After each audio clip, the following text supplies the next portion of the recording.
મિત્રો, કાલે હું એક સત્સંગના કાર્યક્રમમાં ગયો હતો અને સંતો એવું કહેતા હતા કે દુનિયામાં સૌથી મોટા ભગવાન જો કોઈ હોય તો એ આપણા માતા પિતા છે. આપણે આપણા મા બાપની પૂજા કરવી જોઈએ.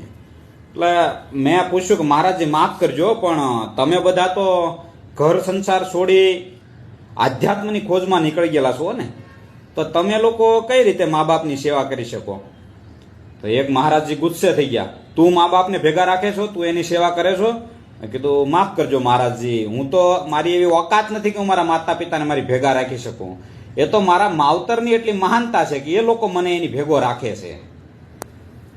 માફ કરજો મિત્રો, આપણે કોઈ સંતનો અનાદર કરવાનું કે કોઈ સંતને દુઃખ પહોંચે એવું ઈચ્છા નથી, કારણ કે સંતોનો સ્વભાવ છે એવો જનેતાની ગોદના જેવો. સંતો તો વૃક્ષો જેવા છે, પોતે તડકો સહન કરીને આપણને સાંયડો અને ફળો આપે છે. પણ માતા પિતા છે ને, એ પૃથ્વી પરના સૌથી મોટા દેવ છે. એના પગ પકડી લો, દુનિયામાં કોઈને સામે નમવું નહીં પડે.